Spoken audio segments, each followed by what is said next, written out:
Hello, hello. Welcome to Pivotal Moments with Liletta.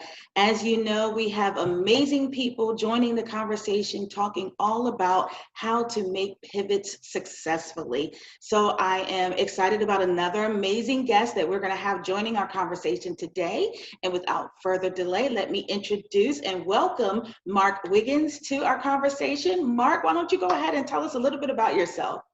Oh, thank you for having me. It's a pleasure to be here.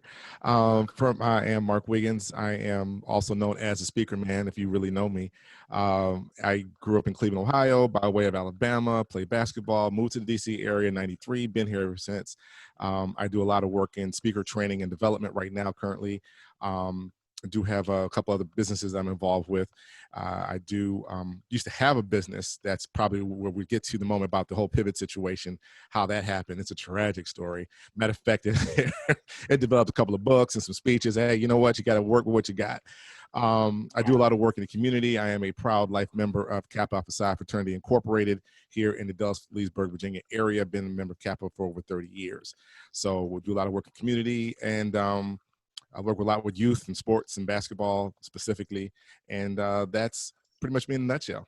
All right. Well, thank you so much. You are doing amazing things. So I'm so glad that you took some time out to join this conversation. So let's get right on to it. So we're talking about pivoting.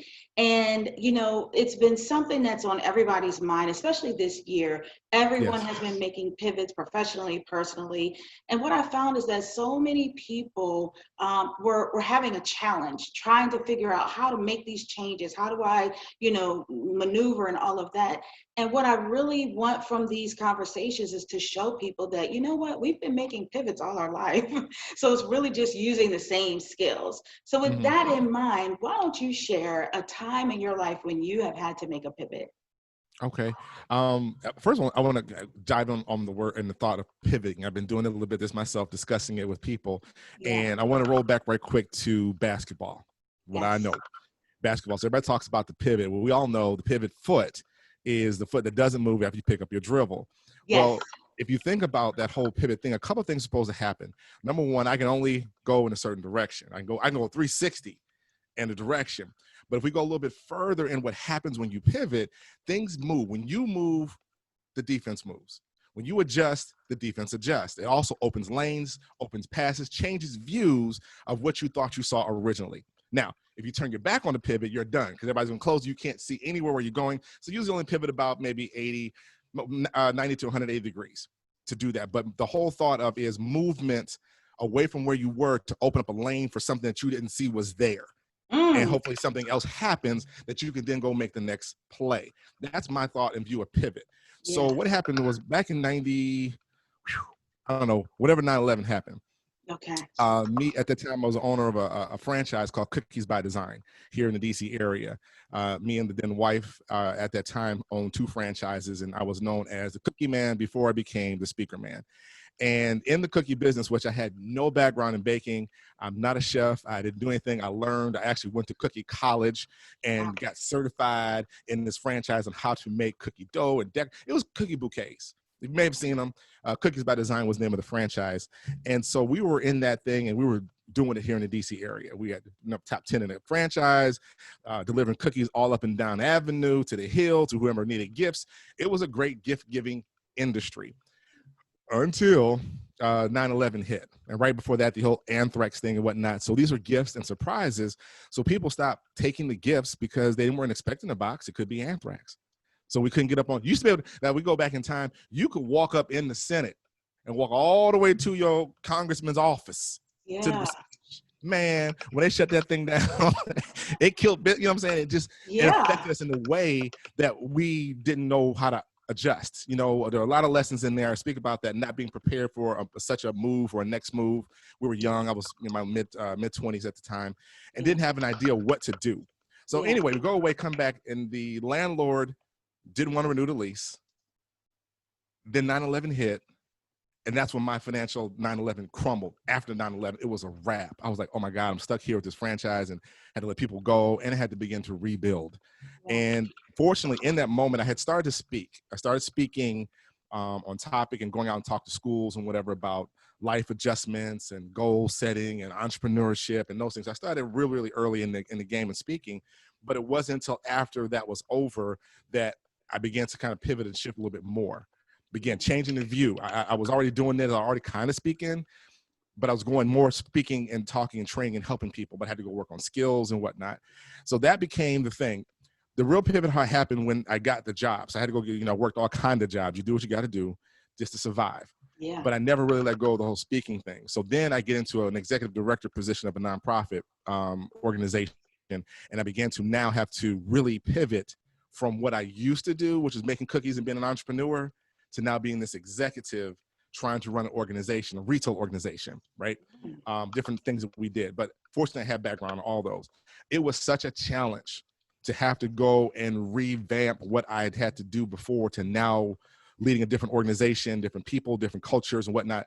It was a strong pivot. And people say, well, Mark, you're still running things. I said, but it was a mental shift. I went from entrepreneur, solo entrepreneur, to now an employee. Yeah. I had to answer to people. I had to answer to a board of directors, still do. Yeah. And I have employees that I have to deal with, right? So there's a change in all that. So I began to recognize that, there's still an opportunity in this pivot motion to stay with the speaking thing, which is what I was trying to do.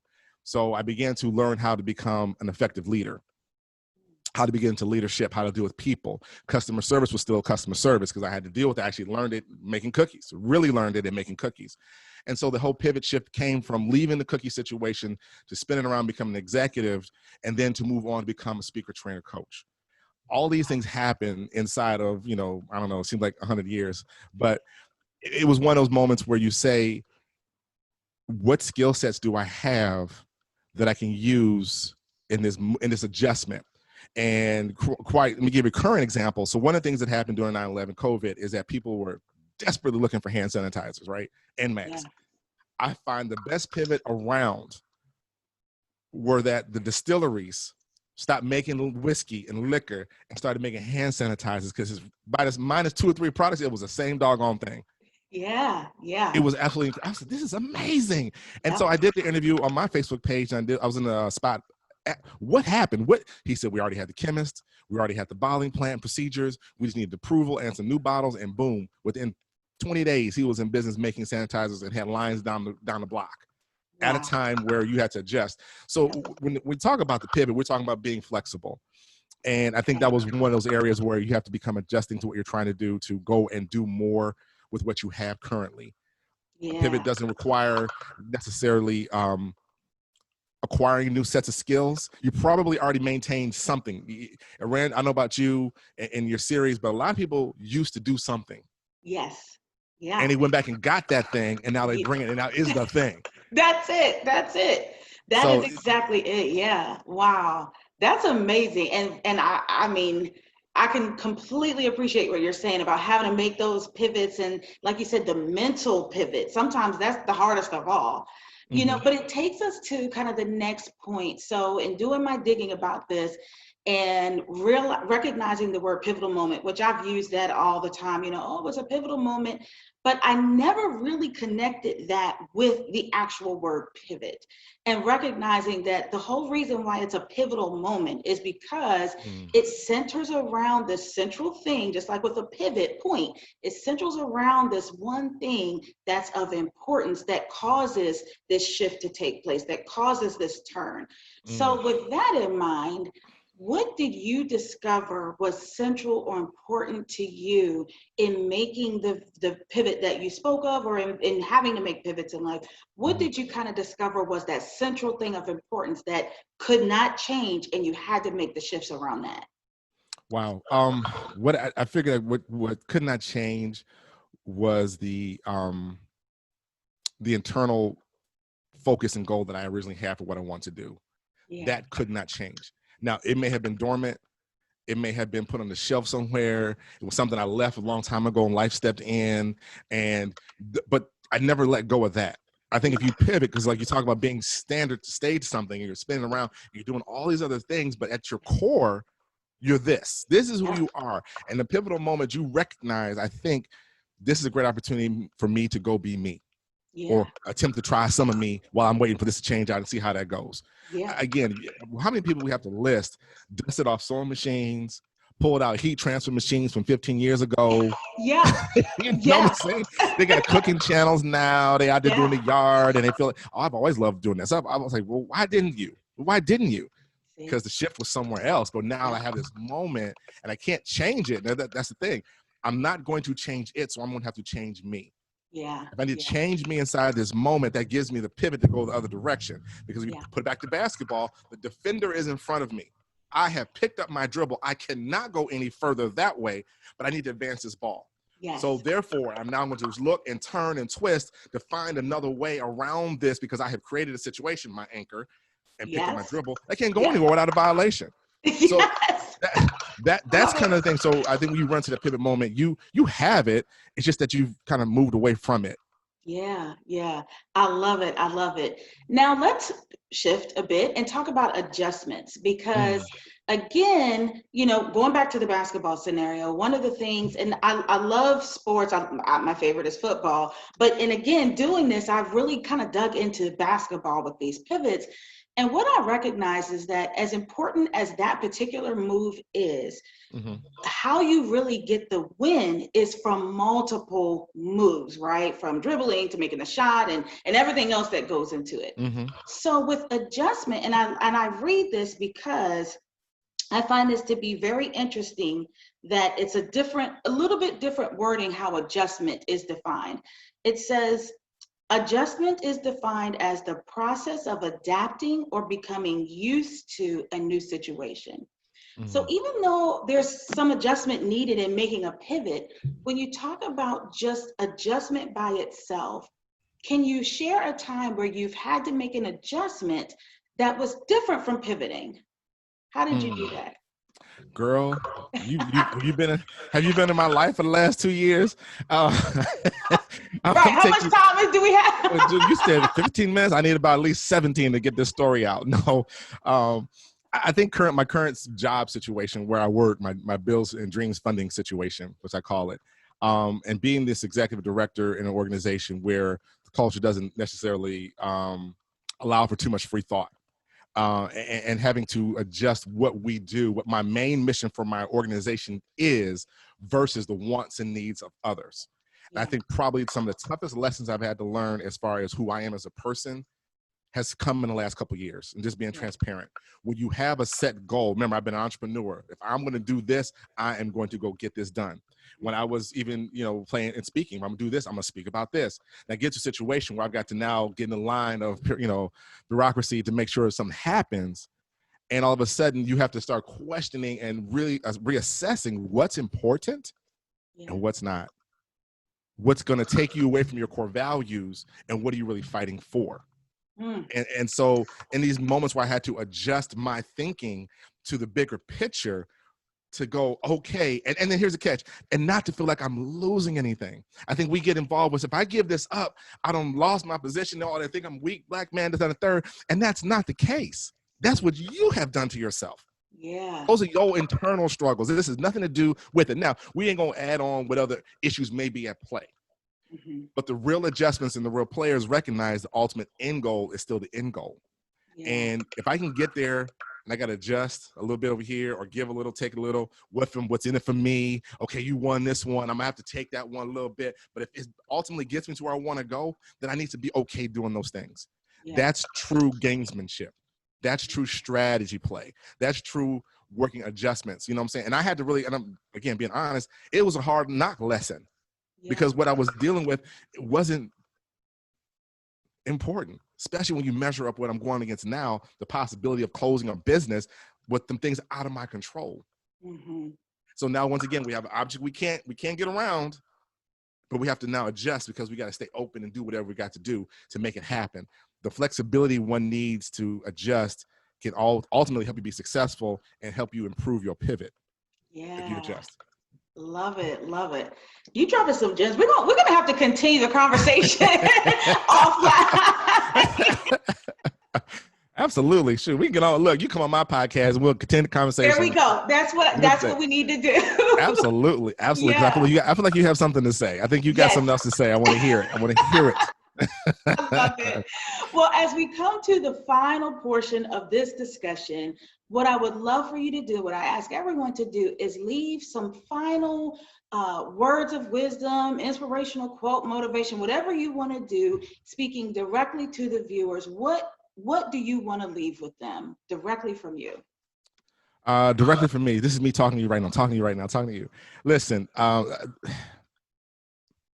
guess the one thing I would love to say, there's actually two things I want to say. The first one is you got to just really understand what it is you want to do. You know, their situation is a situation, and part of our biggest struggle is dealing with our ego. And I speak about this a lot. Everybody has an ego. Oh, he egotistical. No, everybody has an ego. We're set that way. The ego mitigates and manages between our id and our super ego, our off the chain wild self, and I'm in the corner, can't do nothing self. And it doesn't like change.